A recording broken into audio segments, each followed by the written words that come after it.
Hello, everybody. We will give you 10 lectures to describe the modern history in China. That is from the year 1949 to nowadays 2016. We summarize, we give this modern history as a kind of description into 10 crises. It's a cyclical crisis. It's because most of these developing countries have to facing the extremely challenge. It's extremely important challenge. That is how to implement the modernization by set up the industrialization. The industry need large amount of capital investments, but most of these developing countries, when they just set up their independent sovereignty, the extremely difficult is that no capital, the capital even zero. So how they choose the measures, the policies to do the capital accumulation or to absorb the foreign capital, whatever.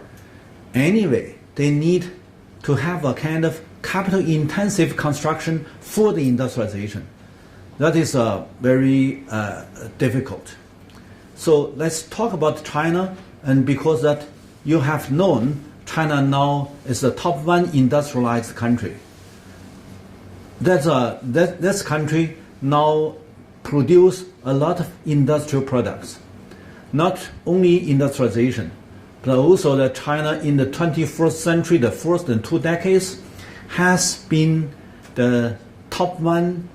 I mean, if you calculate the total amount of the financial capital, China also be the top 1 country. So it means that not only the industry, but also the financial, both of these 2 capital. Industrial is a physical capital. Financial capital is a kind of intangible capital. But anyway, both of these capitals, China now not only to be the top 1 of the world, but also have met very serious challenge, that's new challenge of oversupply. I mean the overproduction in the physical capital and the oversupply of the financial capital. So the capacity, I mean the financial capital capacity or industrial financial capacity all are excess, surplus. So that is we need to make you know that how these 68 years or 67 years, how the China now became from capital shortage to the capital surplus. So that is the lecture series. This lecture series organized by our global university that is funded by many different countries' scholars. I am one of them. I hope that our founders can contribute their research outcomes to our global university to strengthen our base, to make these multiple research outcomes contribute to all the audience that these who would like to know the new knowledge, to know the alternative knowledge, and not in these Cold War propaganda or ideology and whatever that is mainstream. So we are trying to give you more practical explanation and let you know what is a real experience and the real lessons. Okay, so let's start from the first lecture. We have a total 11 lectures, I mean, for this series. And the first one is a kind of summary. We are trying to give you a general introduction to the 10 cyclical economic crises of People's Republic of China from the year 1949 to 2016. Okay, let's start. Here with the part 1, I think that is extremely important because there is a kind of key mechanism, very important mechanism. What is that? Look at, if you do your comparative studies, you can find that most of these developing countries, even the poor country also want to set up the industries. But why that these countries did have some industry, but not industrialization? Industrialization means that you need to have a perfect structure of the industries, from the materials to the steel and the iron and then the processing and the machinery industries and the light industries and the chemical industries, whatever. You have a multiple structure industries, and then you can have a industrialization. If you only have a light industry or textile industry, or you only have some raw materials industries, it doesn't mean that you have set up industrialization. So, but the heavy industry, the machinery industry, and the iron industry, steel industry, all need large amount of investments. Means the capital investments to heavy industry, machinery industries is extremely important. But if you only have a light industry, textiles, you cannot set up the accumulation system. Means that not easy to accumulate the capital. So the industrialization in China also cannot start from textiles and light industrials and green industries and agriculture industry. No. Originally, in the beginning of 1949, even earlier, in the 1940s, or even in the 1920s, we can see that several decades earlier, when Soviet Union, the Communist Party in Soviet Union, learned the Leninism and Stalinism, and then they believe this agriculture country. Even you have a revolutionary party, but this party is not the Communist Party, because you don't have the working class. You have no proletarian class, so you cannot set up any socialist revolution. You cannot carry out any, socialism. So what they believe at that time, the leading country is Soviet Union. The leading party of the Third International is also Soviet Union Communist Party. So this leading party and leading country, the leaders of this communist world, didn't think that peasant country and an agriculture country can have socialism, can set up socialism. So they persuade these revolutionaries in developing country like China or India or Egypt or whatever, told them that you need first to build up the capitalism. It's a nationalist capitalism. Means that you need first, you cannot just jump from the agricultural society into socialist society. You need to step by step first go going into the national capitalism. That is a private capitalism. And then in China, they gave this stage, Chinese Communist Party, in name this one as from 1940s, in name the nationalist capitalism as neo-democratic era. So it means that from 1949 they want to set up the neo-democratic system, combining the national capitalism. And then when they set up the industries, they may go into the socialism. That is a step by step, as also instructed by Soviet Union, by Communist Party in SSSR. So this is very important concept. We first need to take this concept, and then my explanation will tell you that no one in developing world succeeded under such kind of concept, no matter who instruct the developing country, and no matter whatever ism you believe, no matter which party is the ruling party, no one can succeed by so-called national or private capitalism. So that is this page tells you what changed. I said the geopolitics changed a lot by the Korean War. Happened in 1950, caused by Korean War. And originally these Asia, especially East Asian, these areas, haven't been fixed by these big brothers, United States and USSR. So, but at that time, and China want to gain the full independence and negotiate with both sides, with Soviet Union.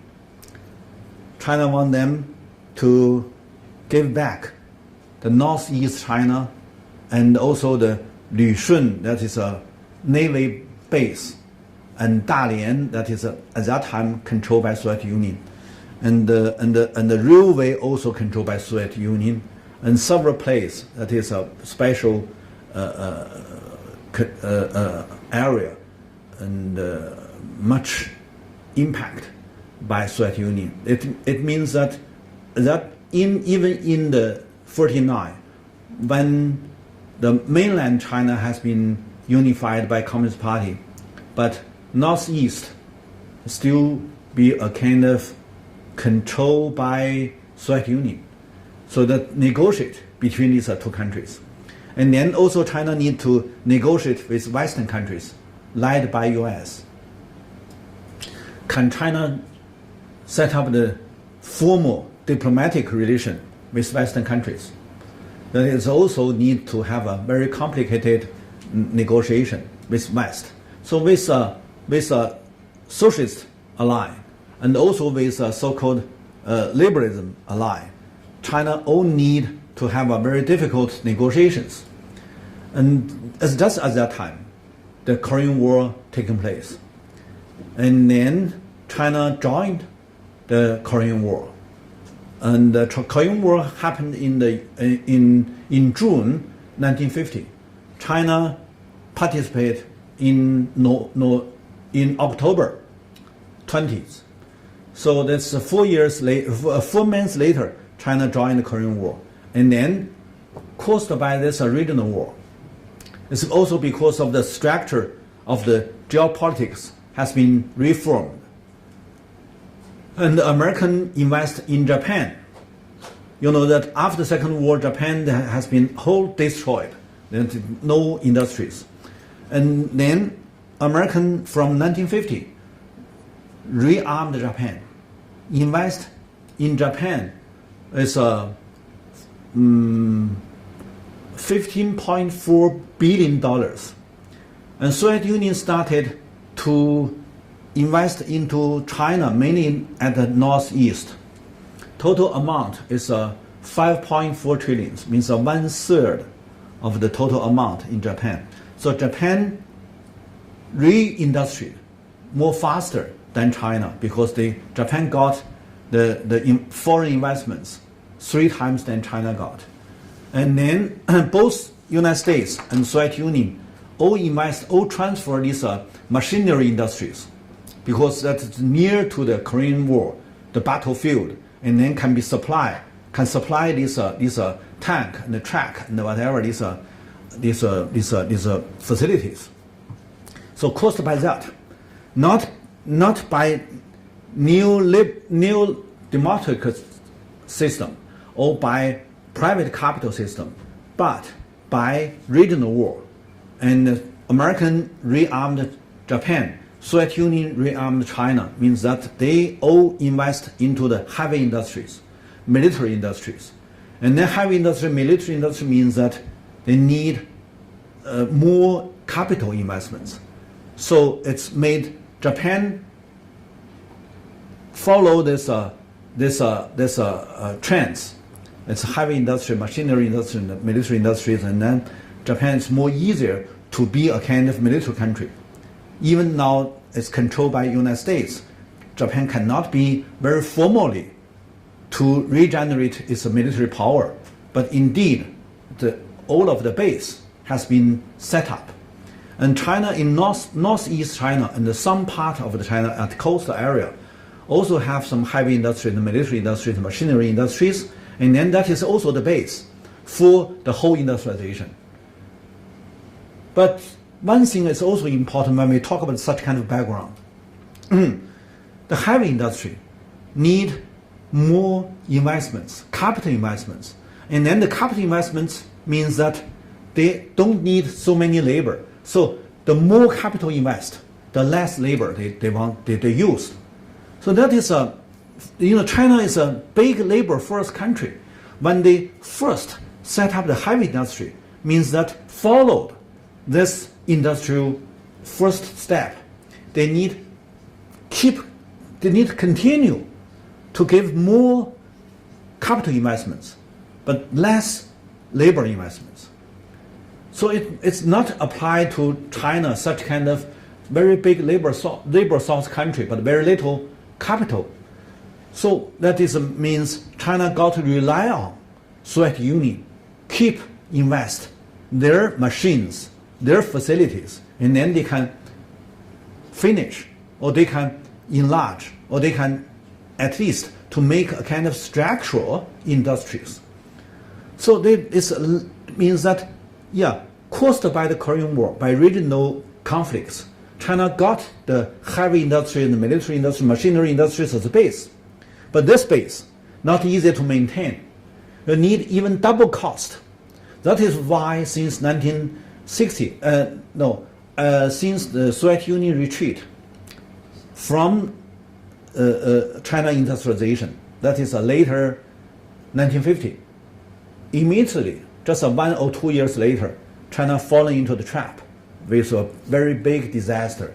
And then in the whole of the 1960s, China is very poor because no matter how much you did as a capital accumulation, you need to use all of this capital to maintain this Soviet Union left, this heavy industry.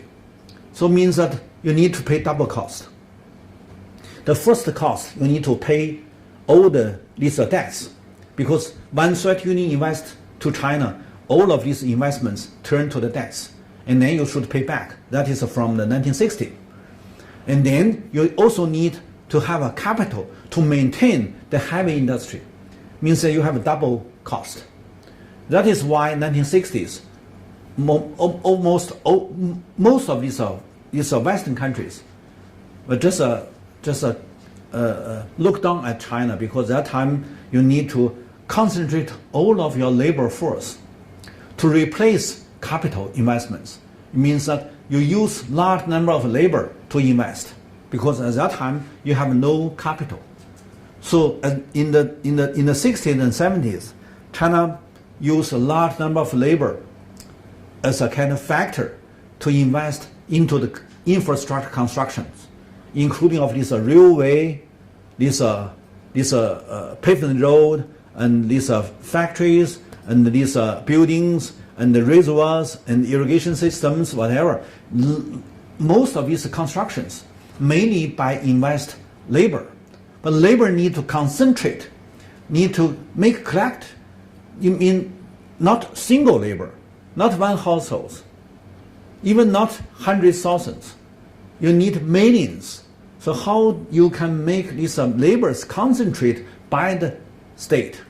That is also a big issue. So from the 1950s to 1960s to 1970s, these are 3 decades. That is a primitive accumulation for the industrial capital. And then China used the labor by the collective system.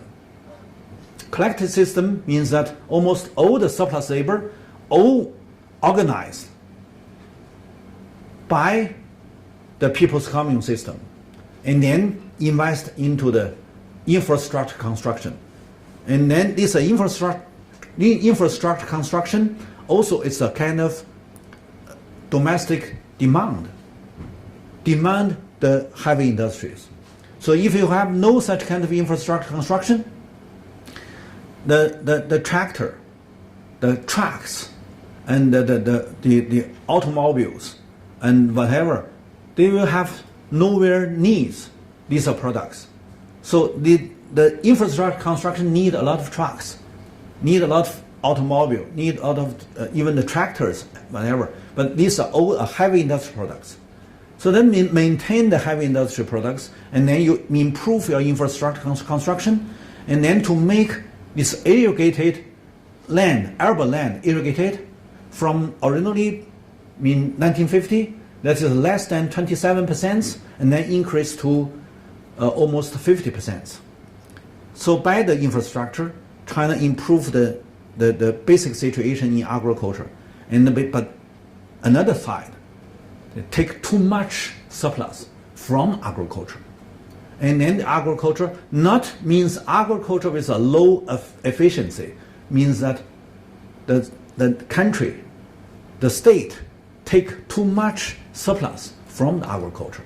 So that is make the agriculture take the big cost of the national industrialization. I hope you understand that such kind of geopolitical change make China and Japan, and after the Second World War, these are two countries can China is not Japan can re-industrialization. China can fund the basic industrialization. And then these are two countries both became industrial countries.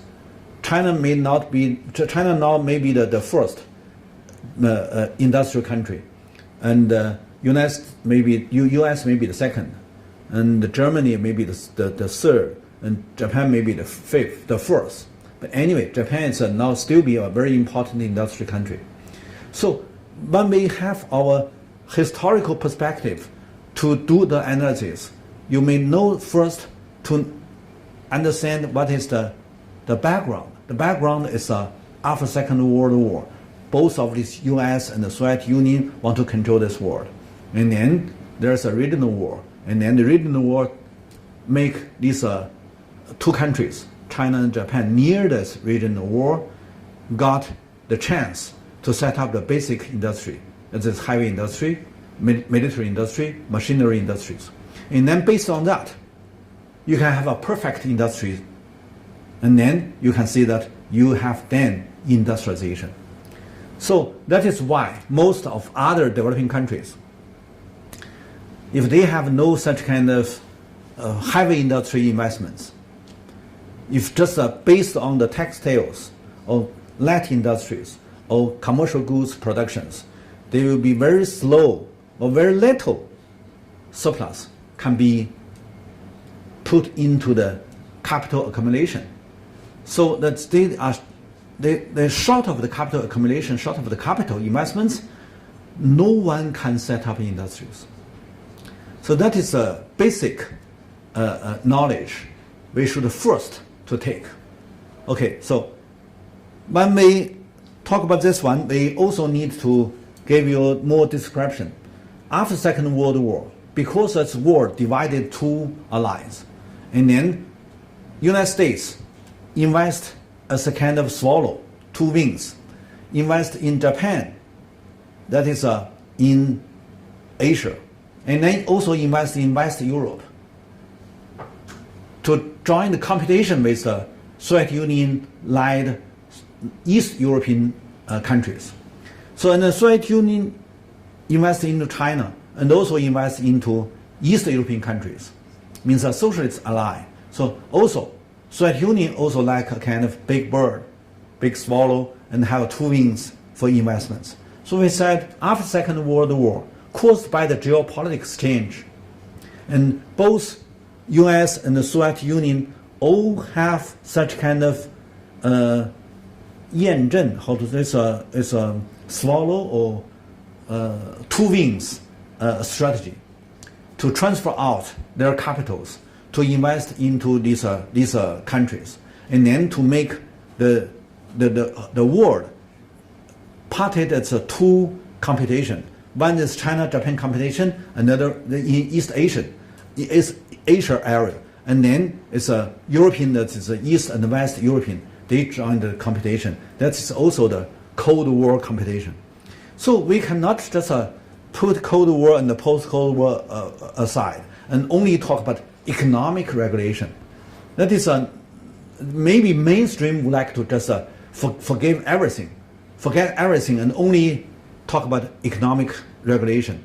But for our common people, we need to have a whole picture to know that, okay, there's not only economic affairs, but also political affairs and social affairs and environmental affairs and so many different things put together. You can have a comprehensive ideas, comprehensive knowledge to understand what is real happened in these areas. And the second one I also need to emphasize. China set up this republic country. It's caused by or implemented by peasants' war. That is land revolutionary war.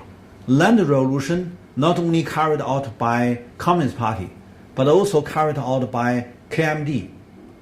The KMT initiated the first land revolution, and then second, led by Mao Zedong, and then third one is that the fighting for found this new China. So, in the first 50 years of the 20th century, it's led not only by Communist Party, but also by KMT Party, by Kuomintang. All want to carry out land reform, land revolution. As if you do some study in the history, you may know that thousands of years, almost every emperor needs to carry out equal distribute land to every household in the countryside. That is not by ideology.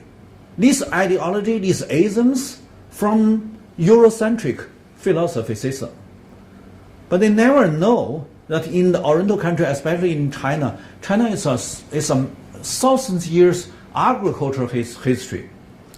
And during this thousands years history, almost every new dynasty, they need to have a kind of land reform.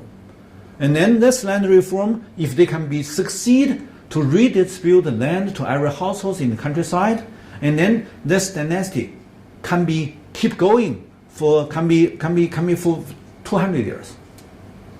Means that based on equal distribution of the urban land, you can have stability for this dynasty, for this country. So, land reform, you cannot name socialism, communism, whatever ism. It's also not capitalism. It's a kind of history. It's a historical institution in a peasant country, because peasant population in China is the biggest in the world.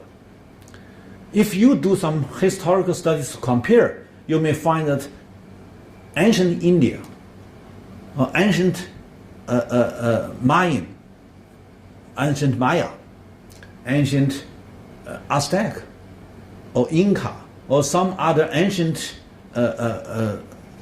kingdom, you can find that they all have a similar system to equal redistribute equally to every household the land and other properties for stabilize this clan or this country or this kingdom, whatever you name, such kind of ruling. But anyway, when they want to stay together in the agricultural production, they need to make every people have a land. If just a small people have a land, large number of people have no land, they cannot have a stability. And then this clan or this tribe or this country will be bankrupted. So that the stress the private ownership, few people control.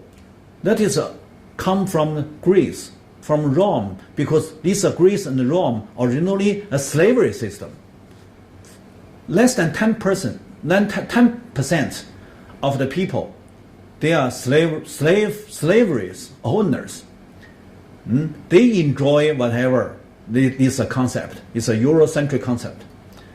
But other slaves, this large number of the areas, and 90% of people, they are slaves. They have no properties. Whatever they have belong to these city citizens. These citizens, they are the masters. So this one, 1,000 years, keep going, and then to be the Eurocentric systems, and then to make you believe. But in China, you need to have a kind of basic knowledge. Historically, the system is equal distributed land for every household, and then to maintain the people's livelihoods, maintain the country's stability. But such kind of system, small household farming system, cannot concentrate the surplus. So that is not apply to any capital intensive investments, not apply to any capital accumulation. Because when these industrial capital want to take more surplus, they need to facing scattered millions small households agriculture. So one by one to take surplus, that will be big institutional cost. We said it's transition cost. So means that the beginning of the 1949, when China redistribute land equally to every rural households, at that time 88% of the population live in countryside. When all people join this land revolution, and then they can have a piece of land, it's good for their family survive, but not good for national industrializations. So no matter you are kind of capitalist industrialization or socialist industrialization, whatever ism, that is Western people, they create such kind of concept. When this concept come to Oriental countries, not applied. You need to know this basic knowledge. Anybody, no matter you are in name of any ism, when you're facing scattered, it's multi-functioned, small household farming, no way to take the surplus from them. That is very difficult. So one thing I said, you need a double cost to maintain the heavy industry and the machinery industries. On the other side, when you're facing these scattered small multiple function household farming, you have no way to take the surplus. That is why most of these developing countries have a very difficult to carry out the industrialization, because they all have such kind of situation. Few people are the landlord. And landlord also can, even landlord can take some surplus, but also small. You cannot use this small surplus for the capital accumulation for your industrialization. So these are two things we need to first to understand, and then they may be easy to know the following descriptions. So by the background description, we need to redefine the concept. The first is that we need to challenge 100 years, that is a centenary radical modernization in China, no matter it's a Qing dynasty or KMT governments or Communist Party's governments, and no matter it's a Mao Zedong or Deng Xiaoping or Jiang Zemin or whatever, who is the leader. Oh, now we should know that, we must know that all of them, the emperor or the KMT president or Communist Party's president, all the leaders want to carry out modernization. But when they all facing the challenge, as I mentioned just now, these are two key issues. They all facing the challenge of these two difficulties. And then they must be radical. So the radical modernization in China directly impact the institutions, the institutional transitions also. So what is the alternative? The alternative studies, if you are a scholar, alternative scholar, you need to carry out your study, special focus on such kind of radical modernization. And then you may have your creative, theoretically. So now we are trying to give a new concept. What is modernization? I said whatever isms.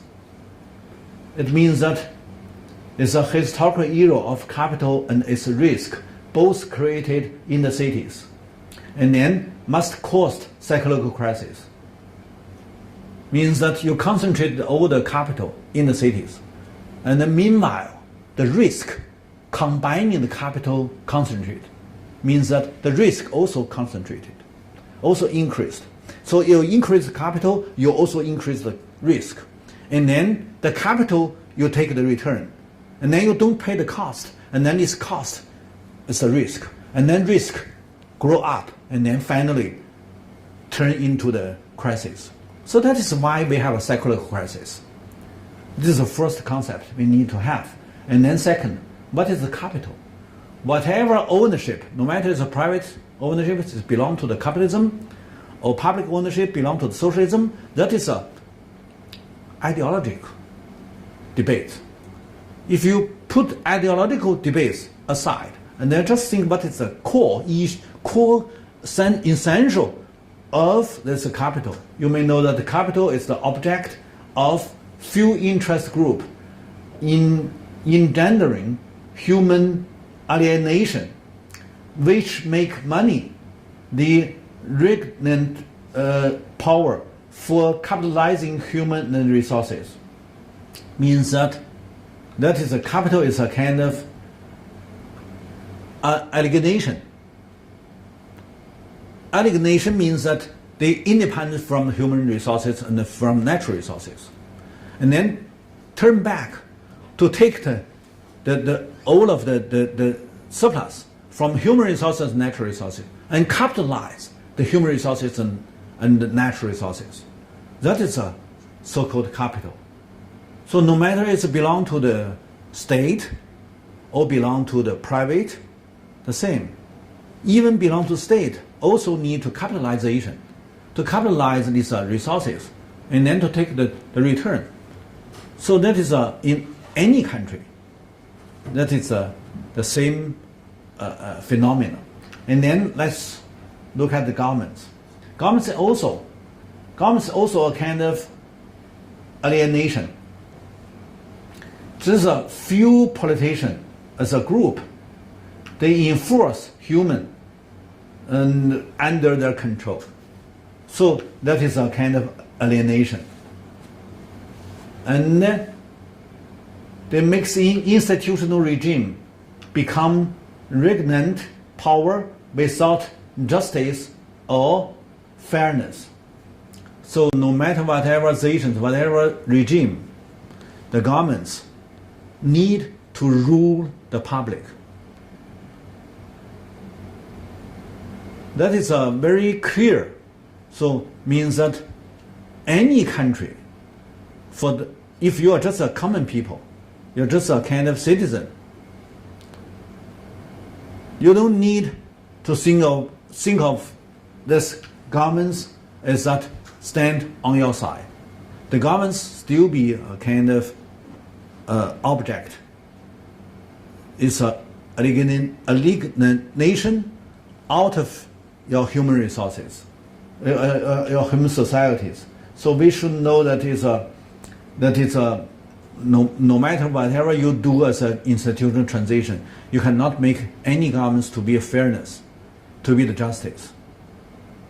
So the governments need to be observed, to be monitored by people. And then people need to organize themselves as a social organization and then to give the critiques to any injustice and unfairness. Here, what is the institutional transition? When we talk about the governments, talk about the capital, we may know that whatever institutional transition is applied some interest group. Some interest group, that is the main interest group, with their government delegates, and then transfer out the cost for more gains by their regnant power. So the more they have from the institutional change, institutional transition, and then the more they give good comments, the positive comments to such kind of transition. If the less, they will dislike such kind of transition. So it means, but it also means the more they gain, the more cost they transfer out, not only to the low class, to the marginalized population, but also transfer out to these transfer to the natural resources. That is why there's so many environmental disasters and many resources disasters. That's because too much cost transfer out by so-called institutional transitions. So remember, institutional transition always be taken by the main interest group, not by the mass, not by this marginalized population, also cannot be raised up by natural resources because they are silenced, they don't have the sound. So such kind of concept, we need to refresh our source, because most of these source come from education. Education is combining to the Cold War ideology. So we need to reform ourselves. We need to reset up the concept. We should redefine the concept, and then we may have our view to do our analysis about this world. Here is very popular regulation to show that in the United States, also in China, both have the fluctuation, that is a secular crisis happen. But different era. In the United States, that's the worst fluctuation in the US caused by the World War I, World War II. But in China, mainly by Cold War and the post-Cold War. So that when we have our analysis only by different social science, we may have a lot of bias, because these social science also a kind of tool of Cold War ideology or post-Cold War ideology. So by such kind of studies, you may have no knowledge about the same. These are here is the same fluctuation and secular crisis, and they also. So we need to have a very critical arguments. The economic crisis is a universal common regulation.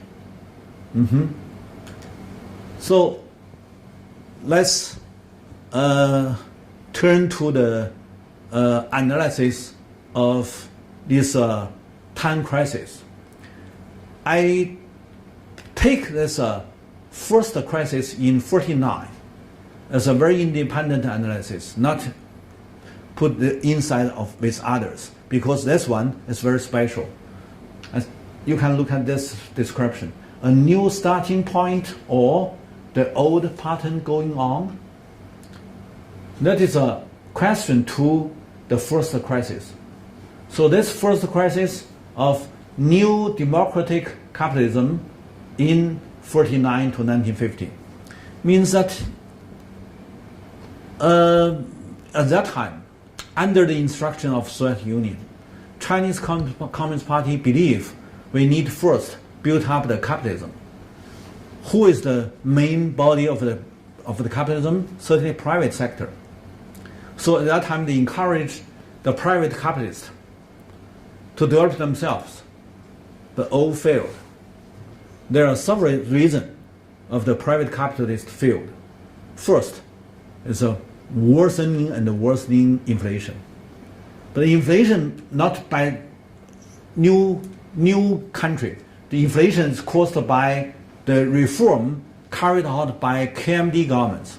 Means originally in 2030s, when KMT governments gain the high growth, there is a very bad impact from 29 to 33 Western countries overproduction crisis. This is a worldwide influence. So in 1930s, old China at that time is an annual 8.4 growth. It's a high growth at that time. But when Western countries have the big crisis and then fall into the depression, and the gold and the silver price changed. And originally China used the silver as the money, as the currency. But when this silver supply shortage from Western countries, China have no silver mine. China is not a silver production country. Silver mainly in American continent. So these are like Mexico, US, and these countries. They have signed the commitment with China, gave the stable price of the silver supply. But when they have the crisis, they deny to carry out. So the international market silver price increased, and then a large amount of the silver flow out from China, and then China became deflation.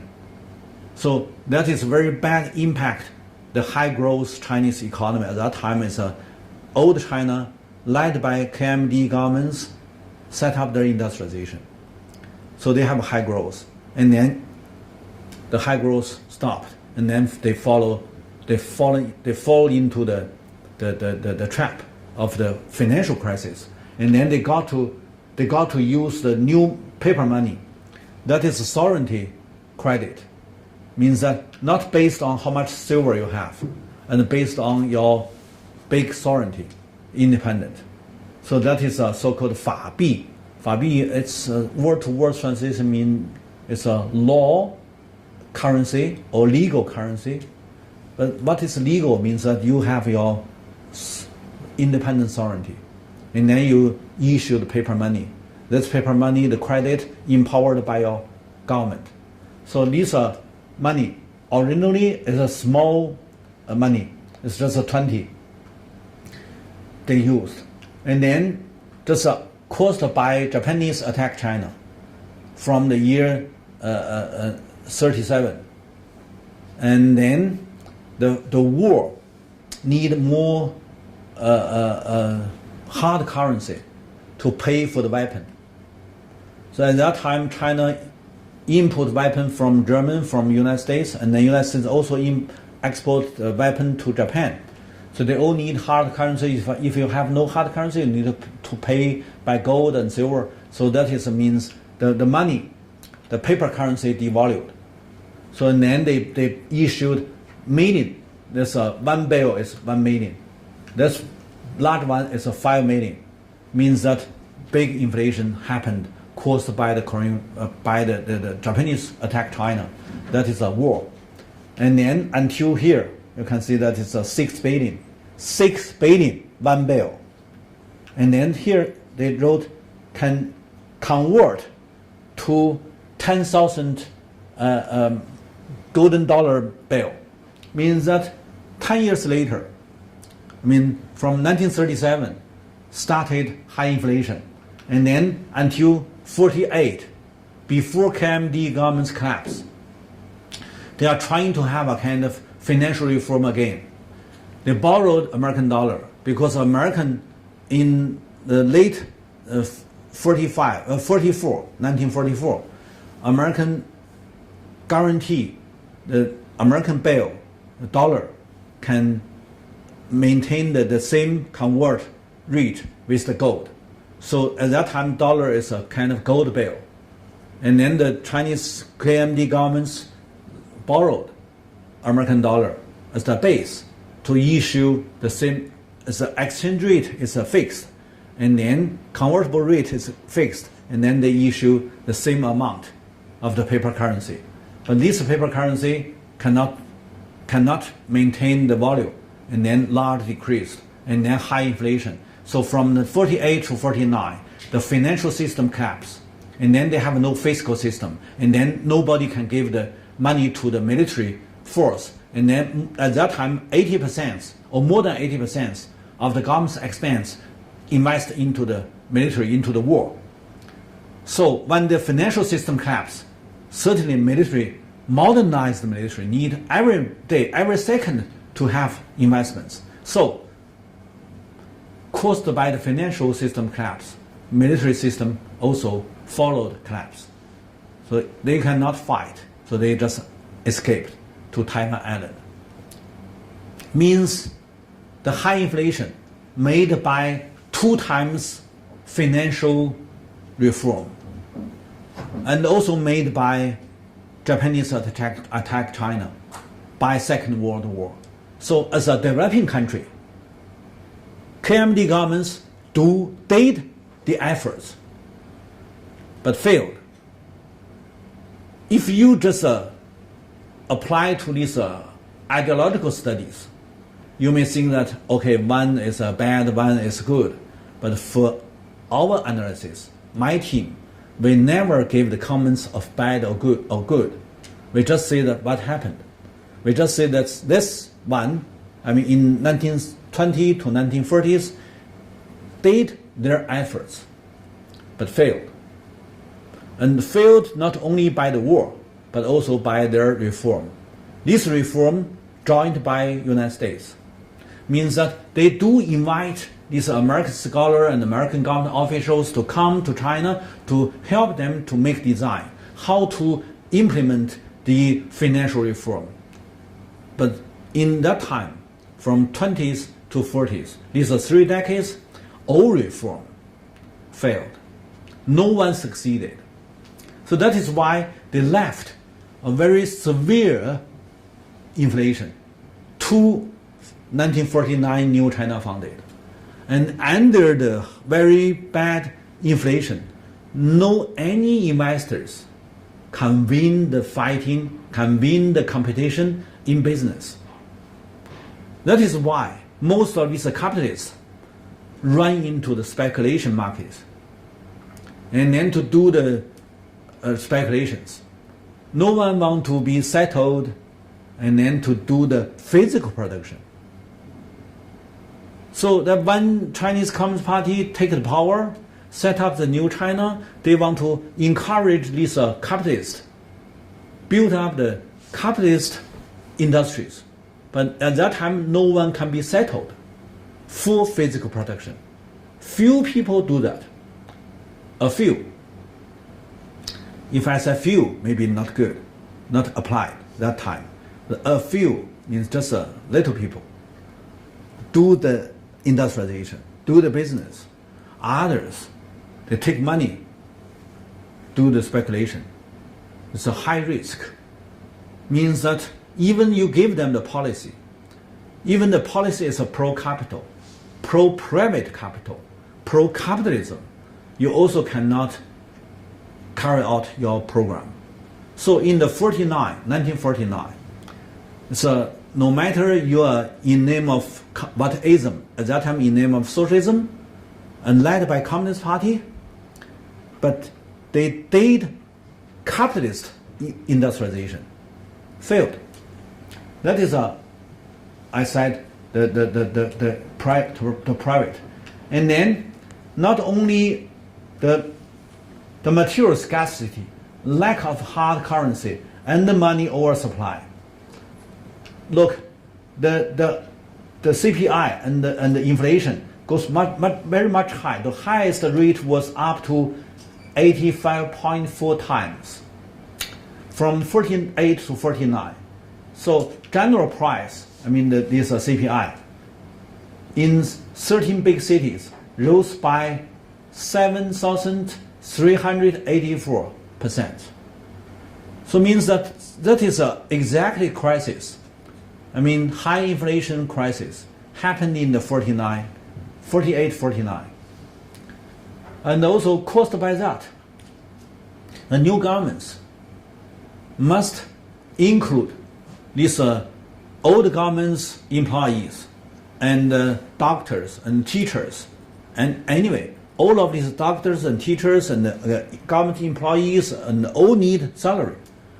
But originally there are guerrilla movements in the countryside. They don't need salary.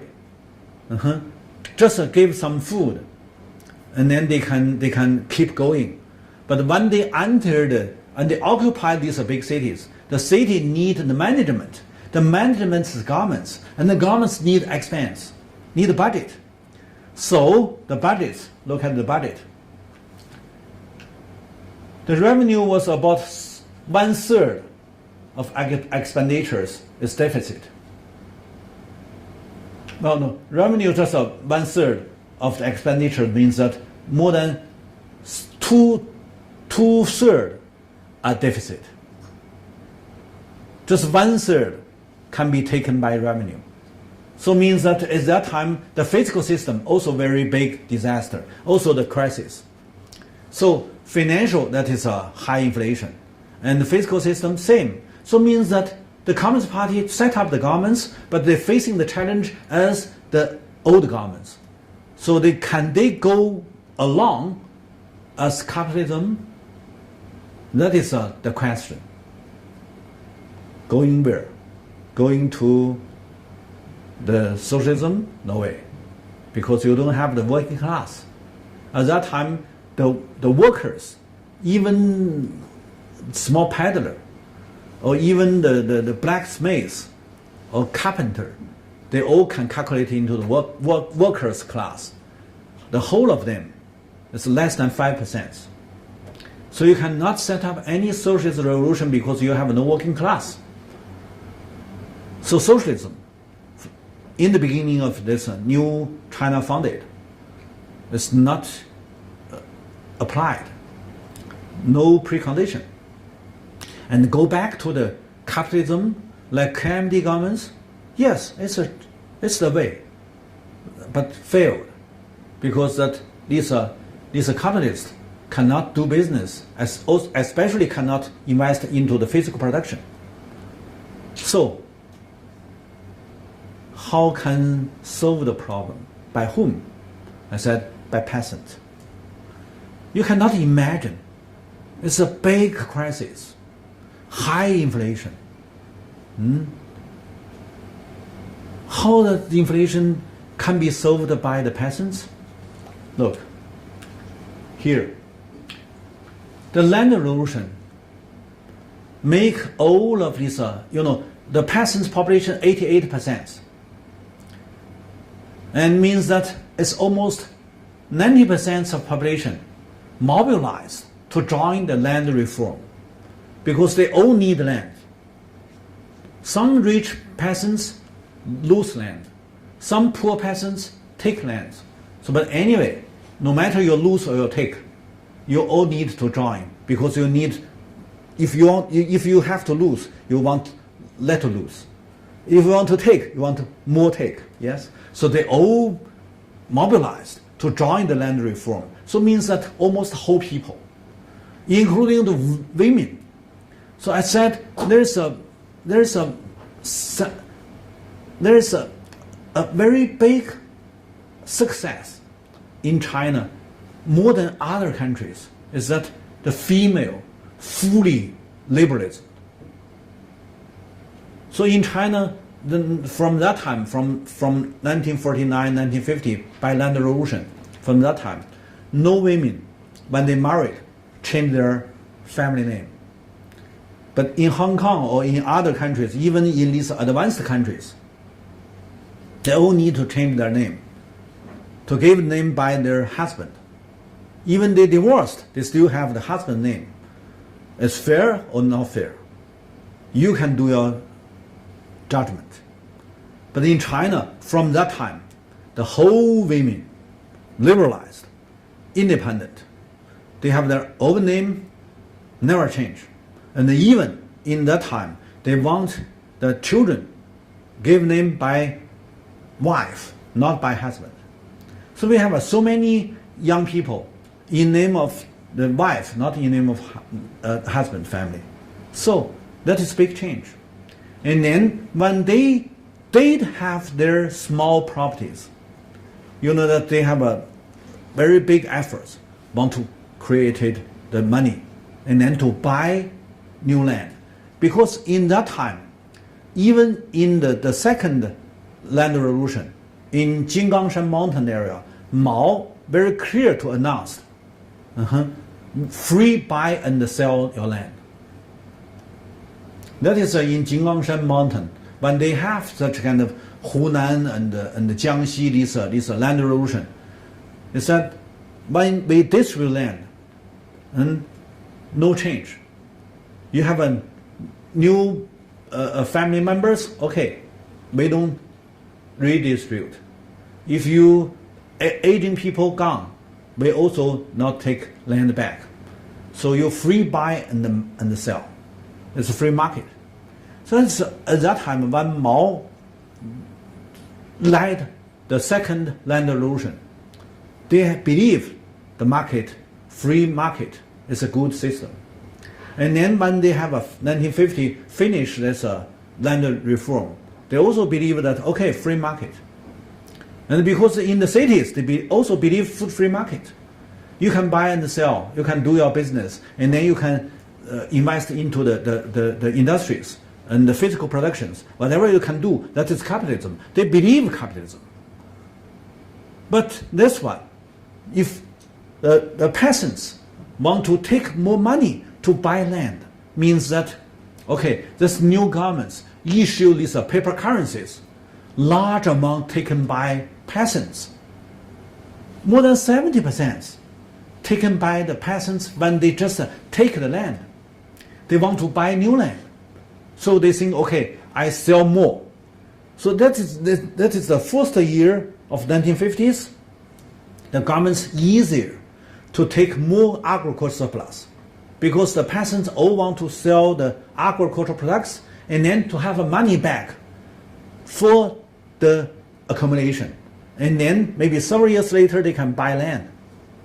So when one side is high inflation, you need to supply more food, more grain, more cotton things and whatever. You need to supply the products to the markets and then to make the inflation decreased, to make them down, and contributed by the peasants. And then when you issued more paper money, the currencies, and then to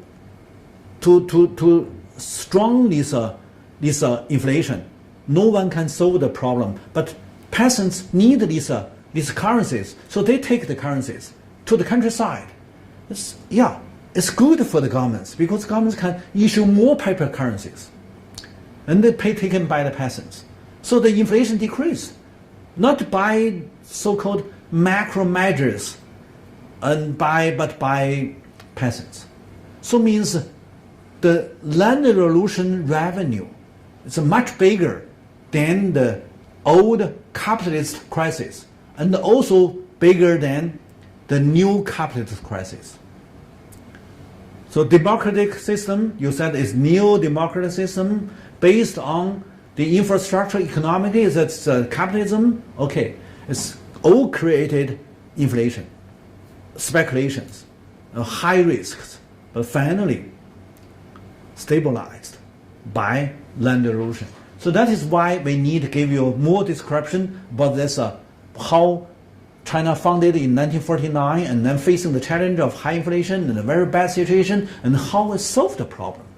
You can see that there is a big issue. It's a very critical problems.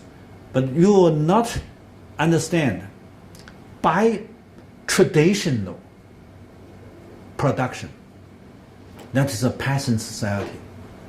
When I said that the peasants do the redistribution, before that, I specially mentioned that historically, thousands of years, not by the socialism, by the emperors, they all do the redistribution to the and then all have a 200 years stability. That is a traditional agricultural society. So this time, I said the same.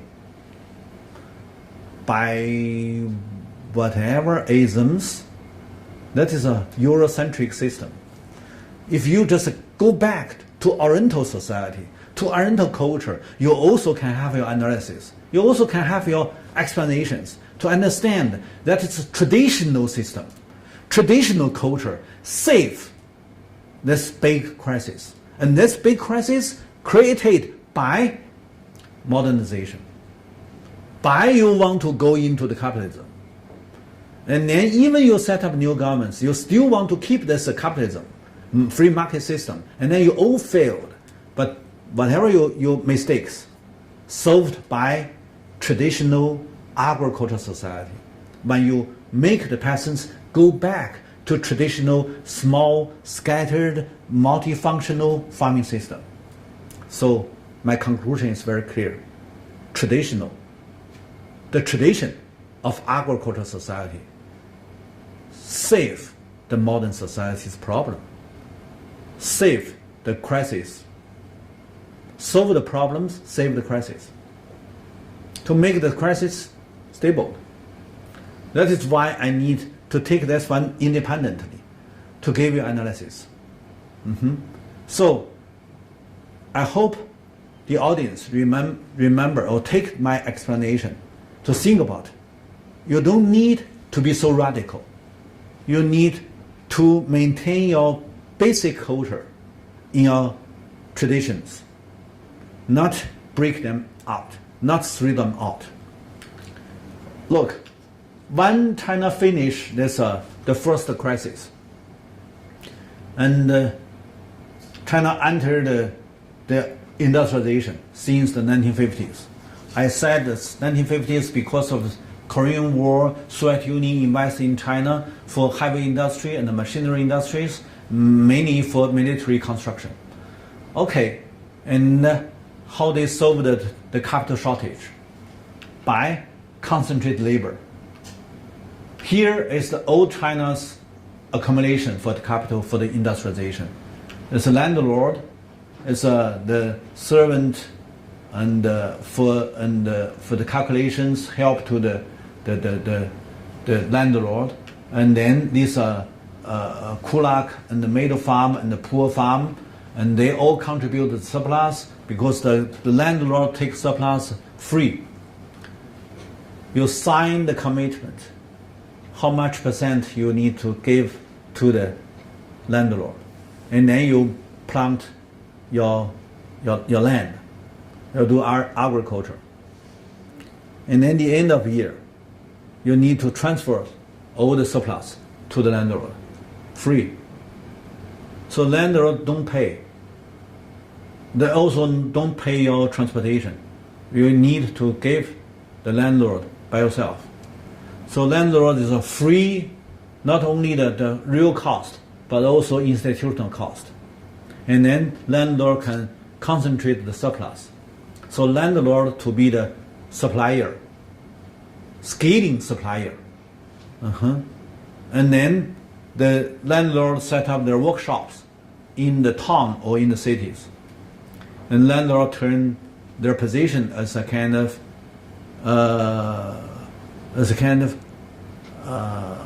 half landlord, half capitalist, because they own a lot of workshops. So that's why from 1920 to 1930s, when China stable, not so many fightings, and then the capitalist grows. Industrials and commerce grows very fast in 20s and 30s. I just mentioned annually 8.4% high growth. Similar as nowadays India, they also can gain 7% GDP growth annually. If just a stable, no border fighting, no conflicts, the people do some business and then they can have a somehow high growth. In the 1920s, 1930s, the same. So that's blocked by global crisis, not only by the local conflicts. But in New China, led by Communist Party, also caused by the land reform, the people has been fully mobilized.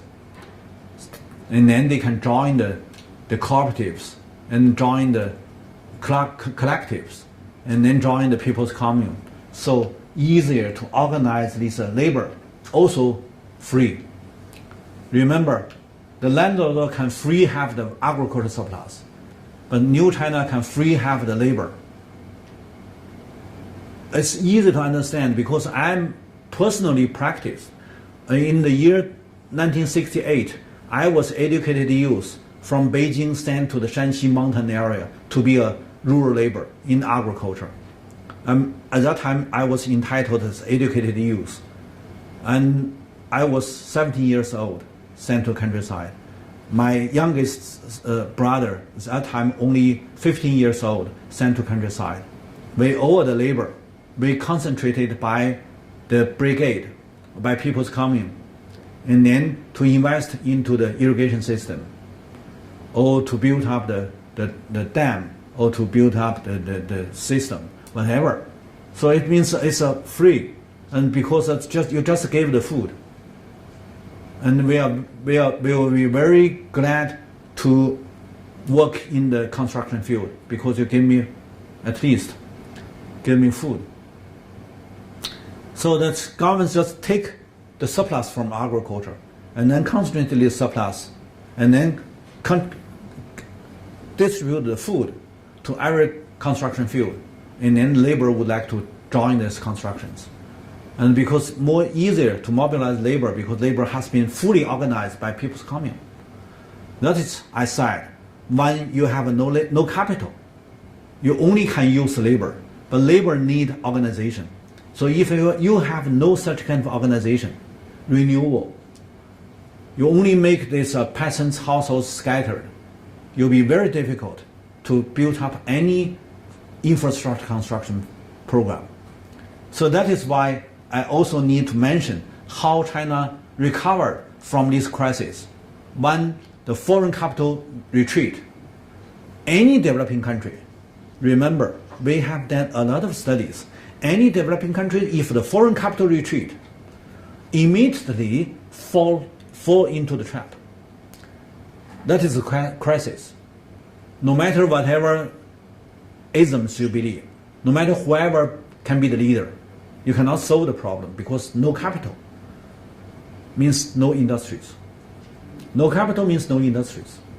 No industries means no cash job. No cash job means large number of the unemployment. And then unemployment means that social conflicts. So you have a good will, you have a good thought, you have a good idea, you have a lot of ideology, you have propagandas, no use. Because crisis. So that is in Latin American countries, in South Asian countries, in the African countries, whatever you have, you believe. But if you cannot solve the problem like this one, when the capital retreat, when it's no capital, what you can do? You can do nothing. Because you have entered this special historical era that is industrialization, like China. From 1950, China entered industrialization, need more capital intensive investments.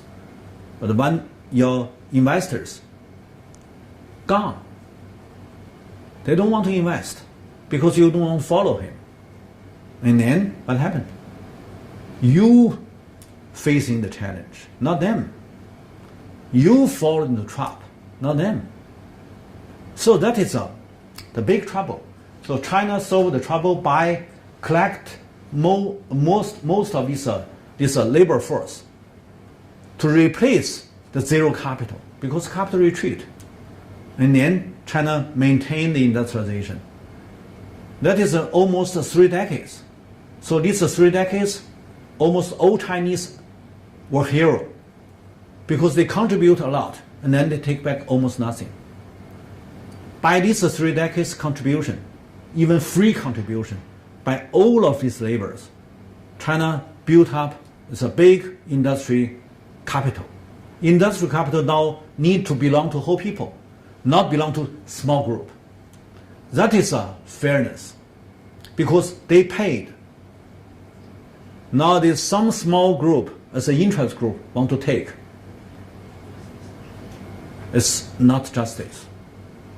Okay, that is why I first gave the concept to make you understand what is a so-called institutional transition, what's the government, what's the capital, what's modernization. These are concepts you need to redefine, and then you can understand what is the procedure.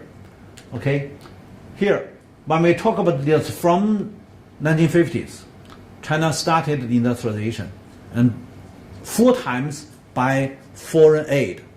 Foreign aid means foreign investments. The first time is I mentioned at the first page, 5.4 billion from Soviet Union, and then need to pay back from 1960s. And one foreign investments aroused 2 times crisis. one investment, two crises. It's very interesting. And the Soviet Union invested in China, and China have a 1960s crisis, and also 1968 crisis. So remember Mao have said, 7-8年再来一次. He said his cultural revolution can be re-happened after 7 or 8 years. Not by cultural revolution is a kind of name, but indeed, 7 or 8 years there is a run of cyclical crisis. So the first crisis you recovered is from 1952, and then the second crisis happened in 1959. That is 7 years or 8 years, 51, 52, and then to 59 to 60, 7 to 8 years, and then you recovered, and then another 7 to 8 years, 1967, 1968, the economic crisis happened again. So that is a regulation. Cyclical crisis happened after 8 years. So that is why Mao said cultural revolution 7 or 8 years re-happened. Maybe that is he just focused on the cultural revolution. But to be the economist, I need to focus on the economic crisis. So just combining his words, we said, okay, that may be easier to explain because that the revolution means that social conflicts, means social contradiction. Social contradiction caused by economic crisis. When the crisis happened, they need to have some kind of social problems followed by the crisis.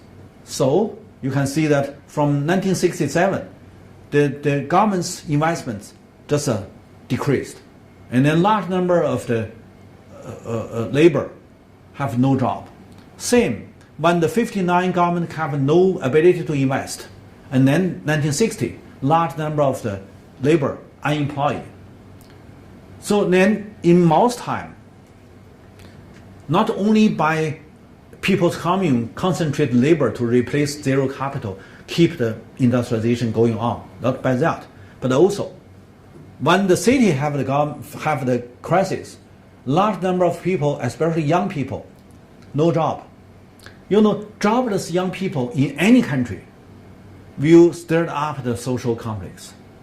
But how China deal with the problem like this one? You can see that the same in 1960s and beginning of 1970s. Most of these Western countries also meet very serious the crisis. And then the guerrilla movements in city happened. Even in Japan, in Italy, in France, you know that France there is a Red May social movements. And in Japan there is a Red Army in urban struggles. And in Italy also they have a city guerrilla movements, whatever. And in United States there is a black people and a lot of conflicts. So at that time the world not stable. But how China? Yeah, China have a cultural revolution. So this all caused by economic crisis, because at that time when the Second World War finished, the old Western countries rebuilt up the industries, and then they're facing the challenge of overproduction. Overproduction turned to the social conflicts in the late 1960s, early 1970s, and then enforced them to transfer out these labor-intensive industries to developing countries. That solved the problem of their own in the Western countries. The same in 1960s, China facing the challenge of the economic crisis. 1960, Mao just mobilized these unemployed youth from city to the countryside, absorbed by People's Commune, by collective system. And then 1968, when 1967, the government's budget deficit more serious, cannot invest into the city industries, and then large number of unemployment youth also mobilized to the countryside, to People's Commune. So the People's Commune, the brigade system, absorbed this unemployment city youth. So that's different name, but it's we said it's 插队 means that you can participate the brigade agricultural work. I think that is very important to understand how China set up their industrialization, because the cost, the crisis happened means that the cost burst out. This cost transferred to the countryside, absorbed or taken by the collective system. So the collective system make the peasants very poor, not because of the agriculture, it's because of the collective system as the base for the industrial crisis soft landing, for the urban crisis soft landing in rural. So that is very important to understand what happened in China for the industrialization. Okay, I will try to accelerate my speak and then to give you a break. Here, from the 1971, Mao Zedong and Zhou Enlai joined together to make President Nixon come to China to rebuild up the formal diplomatic relation with China. Before that, Nixon said that gave a big gift to Mao. That is break the bloc. I mean, originally American lead all the Western countries block China. That is from 1950. And then from 1960, Soviet Union lead these East European countries block China. So China is independent, delinking.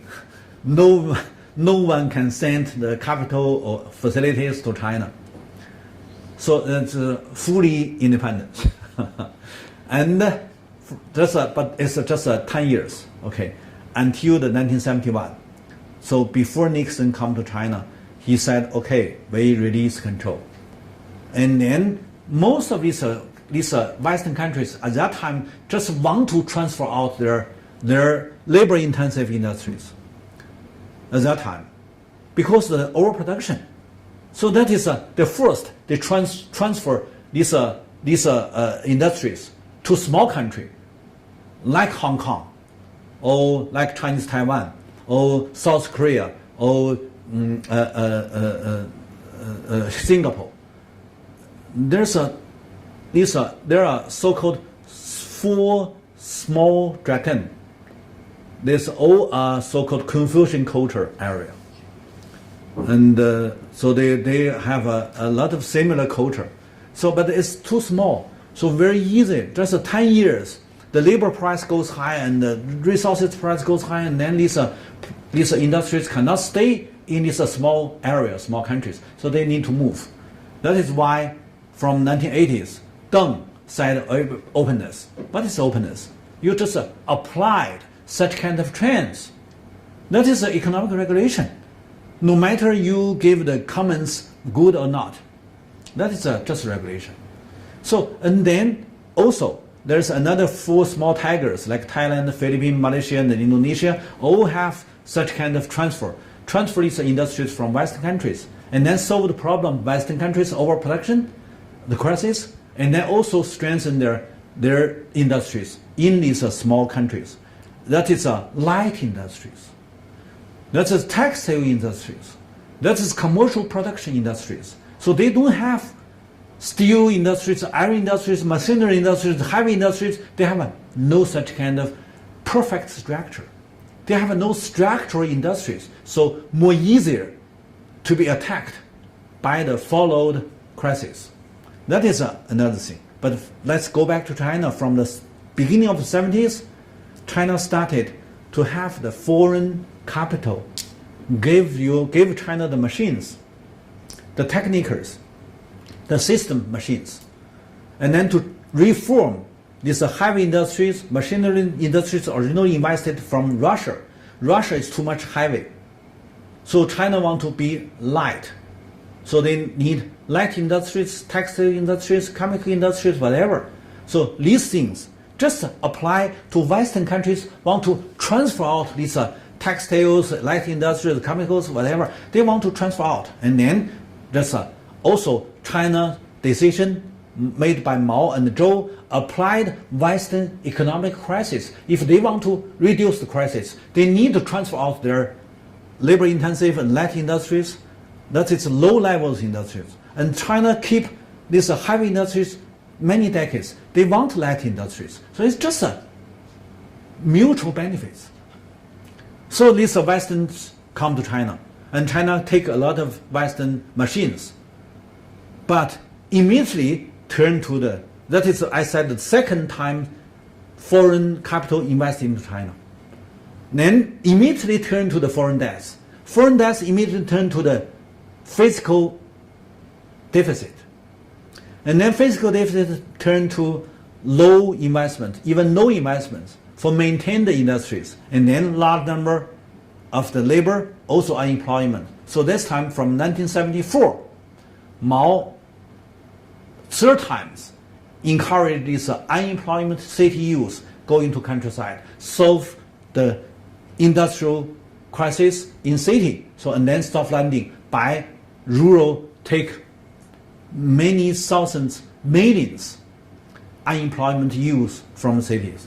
So that is you can understand what happened in China is the same. You have the crisis, but the crisis can be soft landing by that organized people's communes system. That is that. And then here from 1980s to 1990s, and China more open because that every time you take these Western countries' facilities, machines, as a foreign aid or as a foreign capital, these foreign capital all turn to the debts. So China at that time, same as most of these developing countries, debts increased more and more heavy. So a lot of developing countries failed.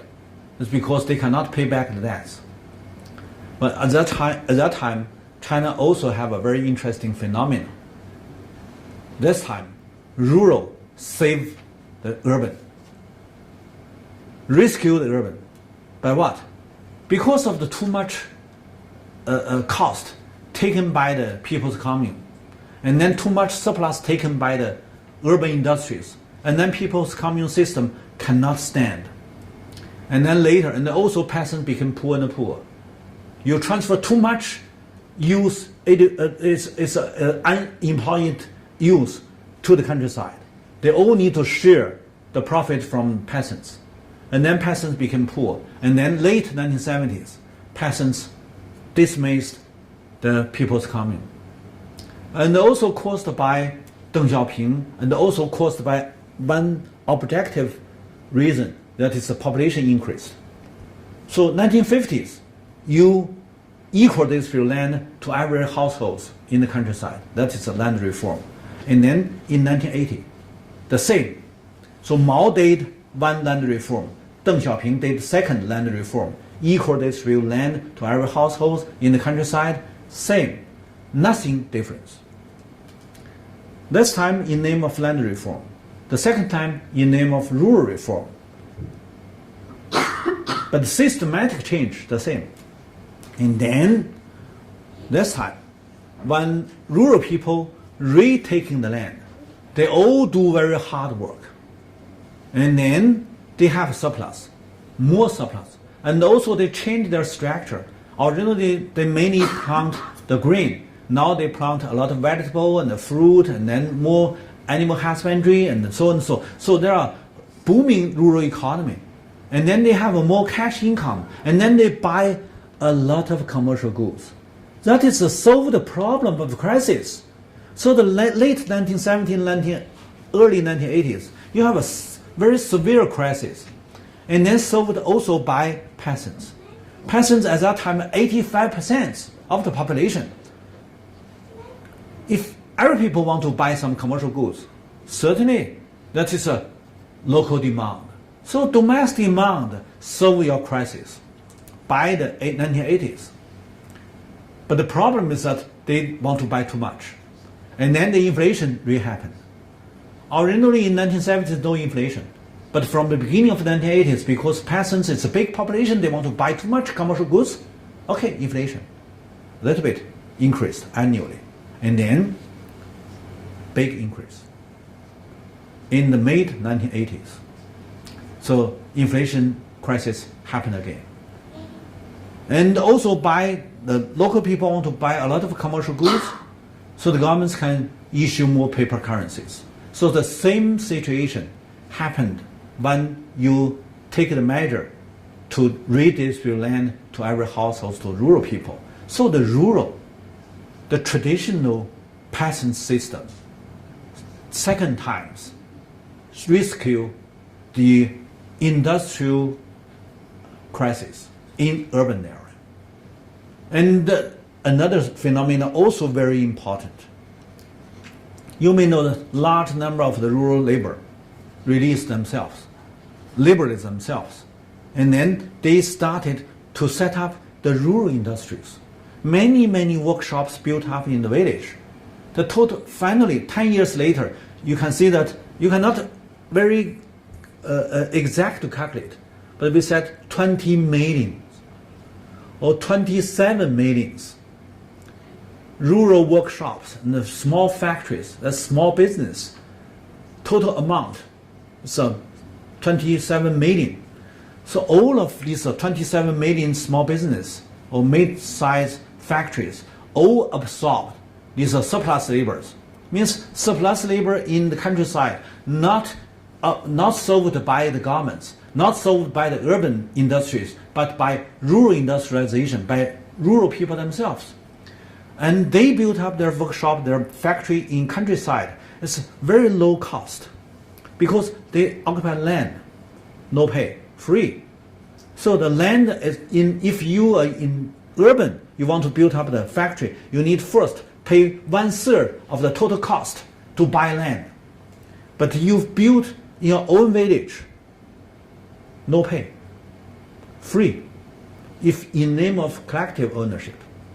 Because the returns come back equal distributed to every rural people. So they would like to give you land if you can set up the factory. And then the labor, okay, they can have a labor credit. They don't need to you pay cash because at the end of the year, they have the annual distribution from the collective. How many labor credit they have. So they can go to the workshop to do the industry work. Industry work is doubled, even several times bigger income than the peasants. But the peasants only need a peasant income. So it means a large of labor surplus taken by the factory. So labor also next to be the free, but not free. You pay them the labor credit. But it means that you don't need to pay man's salary. You pay annually. And also buy some agricultural products. You don't need to pay the cash. At that time, cash is shortage. Capital is still be shortage. So how the rural people solve the problem? By rural method. By rural people's measures. And, okay, they have no capital. They changed by their fresh agricultural products. And send these fresh products to the factory, and then they can have some machines back. And they can have some facilities back. And then they use these machines, even it's an old fashion, but it still can used, still can work. So the rural industrialization, just 10 years, grow up. So the total, the industrial GDP, half contributed by rural industries. Just 10 years later. So you cannot see any phenomena. They not only finish the capital accumulation, it's a primitive accumulation of the industrial capital in countryside. Very short, 10 years. If you go to West countries, they need to they rob a lot of resources from other continents, and then they need 100 years, and then to set up their industries. But in rural China, just 10 years. So the peasants have a very big ability, big creative, to create a world how to say that, it's a kind of very strange phenomena. Nobody can do that by Chinese peasants. So this is not only the primitive accumulation, but also they have a lot of new creative in the institutions. Means equal share. All peasants in the village have equal share, and then equal distribution.